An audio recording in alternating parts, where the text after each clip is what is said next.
You're listening to the Home and Outdoor Living Podcast. I'm your host, Michael Garcia, and my goal is to educate you on various home living topics and provide you with actionable steps to take in your projects. If you're a homeowner, you're in the right place. On to today's episode. Welcome back to the Home and Outdoor Living Podcast. I'm your host, Michael. Today, I'm joined by very special guests, a couple from Toronto who have been leading the way in the backyard farming industry. They own and operate BUFCO, Backyard Urban Farming Company. Marc and Arlene, thanks for joining us today. Hey, Michael. Thanks for having us. Yeah, thanks for having us. So Marc and Arlene, share with us what BUFCO is. BUFCO, the Backyard Urban Farm Company. We design, install, plant, and maintain organic vegetable gardens for homeowners, schools, businesses, condominium corporations, whoever wants to learn how to grow their own food or to increase their infrastructure, their tools, their knowledge, or just their accessibility, the size of their plot. We help out doing all of that. And is that primarily in the residential space? Primarily right now, yes. And traditionally, that's what we've done. We're going into our 11th year. So traditionally, that's what we've done. And at the same time, we're really looking forward and laying plans to work ourselves into larger community gardens for corporations and businesses and larger residential infrastructure like condominiums and rental facilities and long-term care facilities, hospitals, this sort of stuff. We serve mostly residential clients, but we also have schools, daycares. We do have a couple of condominium corporations that we also serve. Anybody who wants to grow their own food, we will help. And when you say help them, that's through which ways? Well, we plan, plant, maintain vegetable gardens. And that's if you've already got one established, but we can also establish the infrastructure. So we really are big proponents of raised garden beds. That's Marc's department. Arlene's the gardener, head of the gardener department.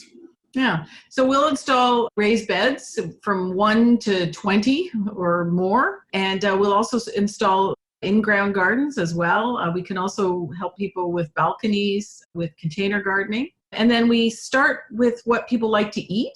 And then we put together a plan for them, incorporates crop rotation and companion planting, and we put together a schedule. And basically that garden plan will tell you what to plant, when to plant it, where to plant it, and how much to plant, and then how to take care of it afterwards. And we also have a gardening department, so they will come and plant with you or for you, depending on what your interest or skill level is. So we can come weekly, bi-weekly, monthly. We think of ourselves as vegetable landscapers. And as far as the infrastructure goes, there's a lot of people who are new to this, or they have lousy soil, like the native soil in their yard is lousy. You know, there's a myriad reasons why people want to get into this. And they choose raised beds for all sorts of, there's, 10, 12, 15 different beneficial aspects to gardening out of a raised garden bed. So why would someone venture into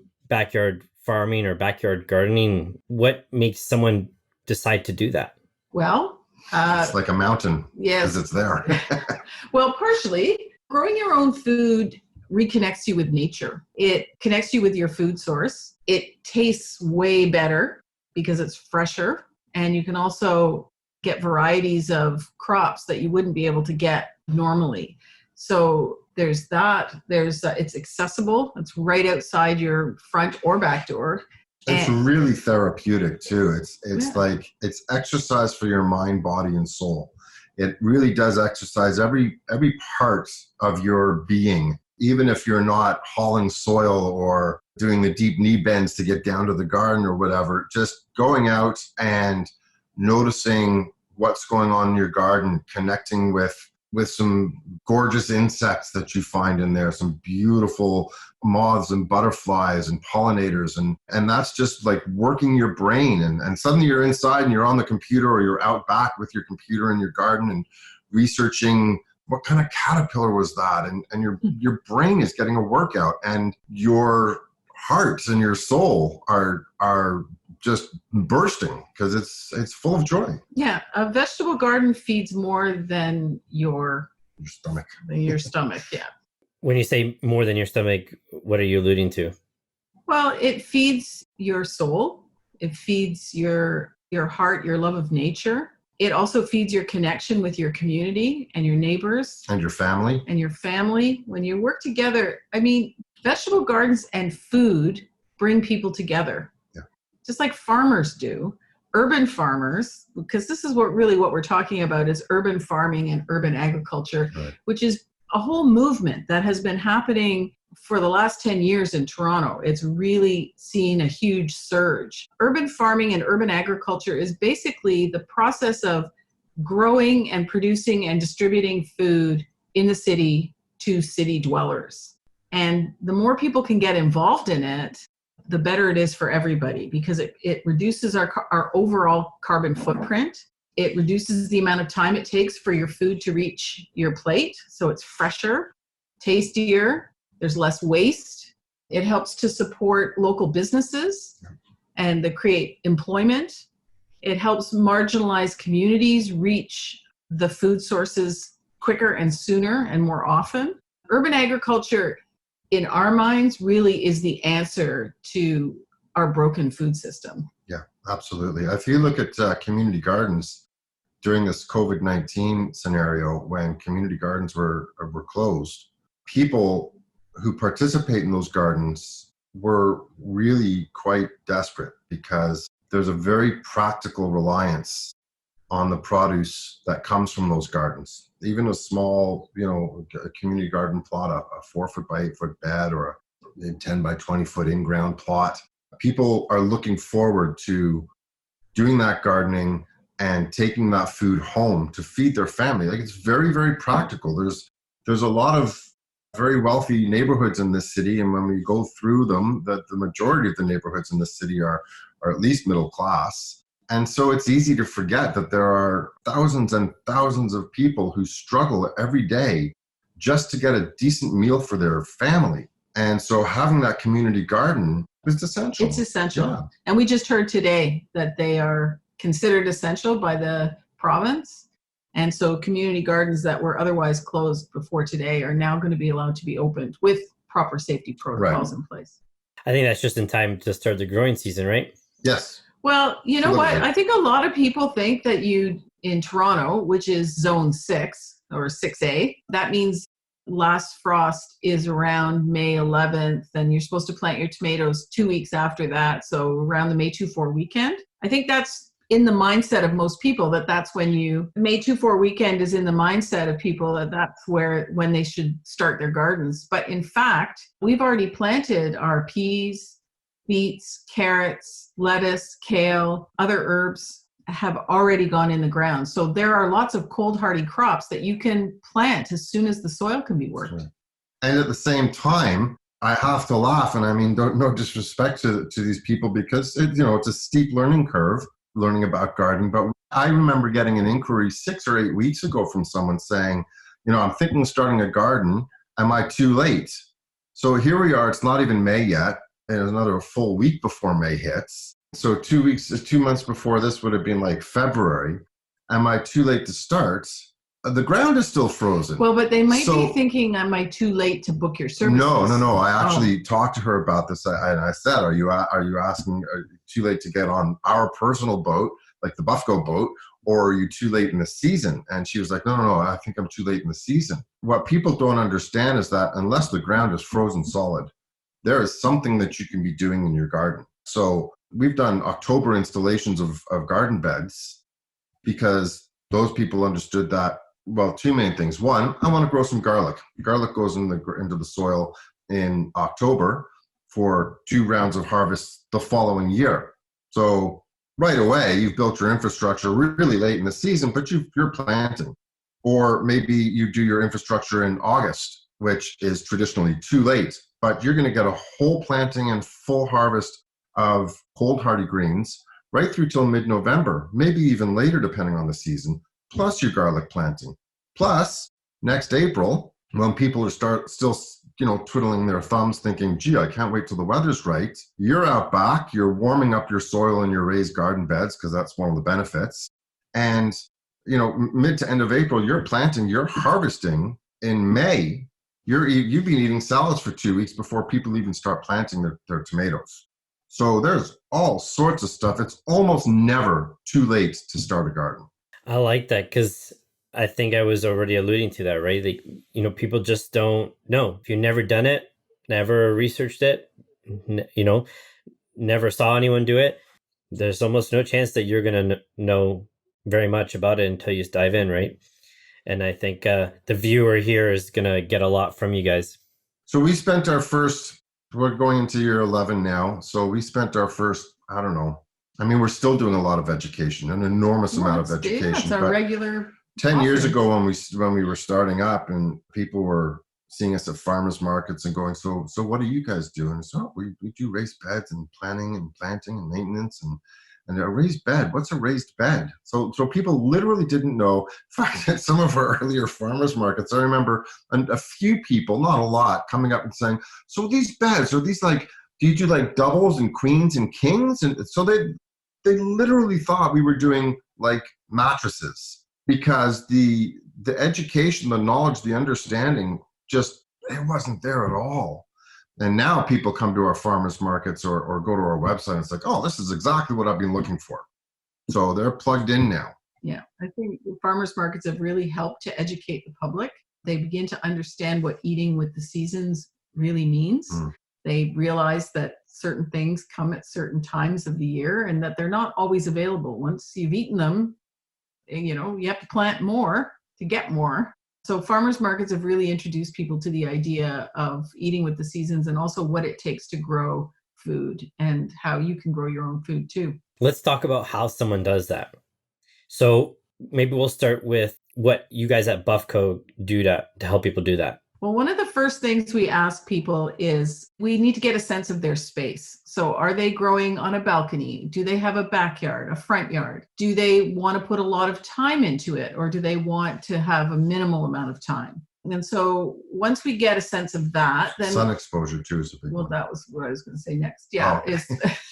Yeah. So one of the other questions is, do you have sun? And how much sun do you have? And if you have 4 to 5 hours, that's enough to be able to grow healthy leafy greens and some herbs and kale and lettuces and that kind of thing. If you want to grow tomatoes and cucumbers and peppers and eggplant, you're going to need 6 or more hours of sun. And then we just have to figure out, like, do they want to do it in the ground? Do they want to do it in raised beds? Or do they want to do it in containers? And once we know that, we can help them get that set up. So, and that said, we in our backyard, we've got a huge chestnut tree just to the immediate south of our yard. So it blocks a lot of our sunlight, especially when the leaves come out. So our garden beds, we get maybe 4.5 to 5.5 hours of direct sunlight throughout the day when the leaves are on the trees. And we still plant tomatoes out there, and we still plant all those heat lovers, because I would rather, and I think you too, would rather have, an okay crop of spectacularly tasty tomatoes and peppers than none at all. So, there are kind of rules that are more like guidelines, but I would never say to someone, gee, you only get four hours of sun. Nah, don't bother. Don't do anything. If it's 100% shade, I told clients just yesterday, like, I'm sorry, I'd love to sell you something, love to work with you, but it's not going to work. Right. There's zero. So then we can direct them to either sharing with their neighbors who might have a sunnier yard, or they can join a community garden. That's an option as well for people who just don't have the space to grow. Or we encourage them to look at their front yard. Do they have a deck upstairs off their bedroom, or some other access to a rooftop, some other option? Because it's quite awesome the lengths people will go to once they say, I want this. I'm going to get an arborist in and I'm going to trim this tree way back so that I get an extra 1.5 hours of sun. It's pretty fantastic. So after you take a call, you discover a little bit, that's from the professional side of it, right? Where you're talking about design, install, maintenance services. What happens with someone who just, maybe wants to get set up on their own, or maybe doesn't live in Toronto, lives somewhere else in North America? Usually what we try to encourage people to do is to start small if you're new to it. Right. So if you start small, do it well, focus on it, you'll be encouraged to expand in later years. So there's no big rush to start a massive urban farm all at once. So start with a pot, some potting mix, a plant that you're going to want to take care of because you're going to want to eat the crop that comes from that plant, and get good at it. So tomato with a basil, maybe some marigolds to attract some hoverflies that'll take care of aphids, and away you go. Just look after that one plant. I'm just going to add something to that and to your question. We have clients calling from outside of Toronto asking about, do you deliver? Do you do this? Do you do that? Do you do installations? We will travel to do an installation. We did installations up in Muskoka last year. That was a great, fun job, an overnight job. We shipped 20 raised garden bed kits, like do-it-yourself kits that we sell to an Indigenous community. Out of Wapascat. We do workshops for people.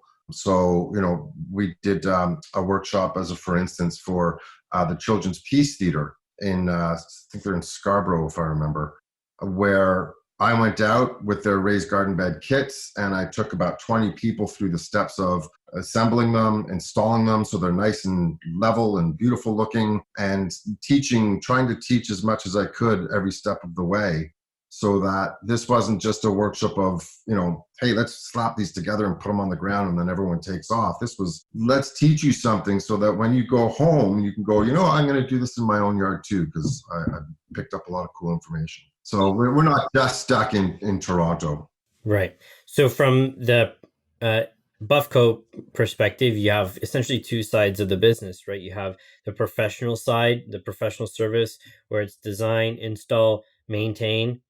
And then there's the product, the DIY, right? Where you'll send someone the infrastructure that they need to get going. What happens after they get their DIY kit? How do they discover what to do and when to do it, and what to look out for, and how does someone figure that out? Well, we have a blog, and on our blog, we take people through the season. So we can help people, like for instance, we always advocate the idea of putting a plan together before you go out and buy 1 million plants and tons of seeds. Right. So if you put a plan together based on your infrastructure, like let's say you have 2 raised beds, you can put it down on paper so that you can know exactly how many seedlings to buy and how many seeds to buy. And you're going to know, as part of that plan, you're going to know when to plant it as well, whether it's cold hardy or heat loving. So we have a blog that will take you through the season, from planning to specifics about what's a cold hardy crop, what's a heat loving crop. There's also a blog about how to install a raised bed. There's a blog post about how to get your water up and running in the spring and how to shut it down in the fall. There's another post that I really enjoyed writing about measuring your grade, because you want to put your garden bed in nice and flat to the horizon, not just because it's going to look way better, but there are some practical reasons too. If it's on a slant and you plant all your seeds and then you get a heavy downpour, you're going to have a whole lot of plants down on the bottom of your bed with nothing up top. So there's a whole very simple, fun process, but it is a process of how to measure that grade. And then that helps you decide, well, how tall should my bed be? Because if I'm putting it into the bed, into the grades, I'm going to lose some bed height. So maybe I want a bit taller of a bed. And you got to learn that by measuring your grade. So there's lots of information, and Google is your friend. And we're starting a feature where we're going to be doing virtual gardening sessions. Right now it's going to be one-on-one with our clients, but we are looking to the future where we might be doing virtual classrooms. Like webinars. Yeah. And maybe they'll be participatory. Maybe it'll be like through this kind of scenario, or maybe it'll just be, us at the front of the classroom with people listening and taking. We're not exactly sure, but there's lots of ways to disseminate information. So another thing that you had mentioned, so yes, we are a full service planning, planting, maintenance, and installation. And we also have DIY kits. And there's also another division, which is education. So we do workshops. We are invited into community gardens and horticulture societies and gardening groups to hold workshops for numbers of different people. And our blog is a way of supporting that as well. And I did want to say one other thing about a really fun blog post, which is about that Mark wrote about our experience with our backyard chickens. So we rented chickens from Rent the Chicken last year, and we're about to do that again. We had 2 in our little tiny 20 by 20 lot last year, and this year we're going to have 3. And so that's another step, along, like maybe that's the 201 of homesteading, urban homesteading and urban farming. So we highly recommend that. So have a look at that. That's pretty fun. Never heard of renting chickens. That's an interesting concept. It's pretty bizarre, but it's really cool because it's a non-committal kind of thing. If it's not working for you, then you'll discover it quickly. And if you really can't handle a whole lot of quick chicken crap, then you can send them back. It's not like you've adopted a pet from Humane Society. You can just send these birds back. But we had ours, and we actually thought, well, maybe let's just purchase these and keep them forever. But we're trying to run the business out of the home too, so that on again, off again thing actually really works for us. And we also wanted blue eggs. So this year we're trying to we're getting a blue layer. Exactly. So, and I just did want to mention one other thing about, how we get out there into the community. Our website is probably our number one source of connection with the public. And we have gotten calls from faraway places. I had a call from an organization in California for our wheelchair accessible beds. It looks like we've got 2 different design architects and landscape architects who are very serious about ordering those same wheelchair accessible beds. One's in Montreal, one is north of Toronto by quite a ways. So we do ship stuff out and about, but we're not on Amazon. We don't do the kind of massive that's not us. Bulk shipping, free shipping kind of stuff. It's a much more of a personalized service. Wheelchair accessible bed was designed very, very specifically with a very specific demographic in mind. And so people who are calling us about that are doing things like building hospitals, or they are renovating a school where they want to make sure that the 4 or 5 kids that are there in wheelchairs or use crutches or some sort of assistance have an opportunity to learn about growing some food. I love that, because we have containers in our backyard and I'm starting to dive into it. I'm looking at them like, I don't have no clue what I'm going to do. Then I saw your Instagram story, and we're talking here now, but I saw the blog, and the article is actually well written, and with the photos. Thank you. And so I'm going to go through them and learn a bit more. And I have the horticulture background, but I really am not. The ag stuff is a little bit different, the agriculture stuff. So learning that I'm going to need to do. So where would you suggest somebody go to start? Is it your website? Is it your social media? Where should someone go and start if they're considering urban farming, backyard farming? There's lots of ways in. You can start at our website, which will take you to our blog. We'll also take you to various social media channels. It sort of depends on how you like to learn. Some people will just pick up the phone and call us. Some people prefer Instagram because they like the quick hits, and they like the photographs and sort of short and sweet. The blog gets into more detail. Most of the stories are, 1,000 to 2,000 words long. So it really sort of drills down. So there's lots of different ways, but I'd say the BUFCO.ca, BUFCO, Backyard Urban Farm Company. And for you, Michael, I would suggest that you and your family put together a list of what you like to eat.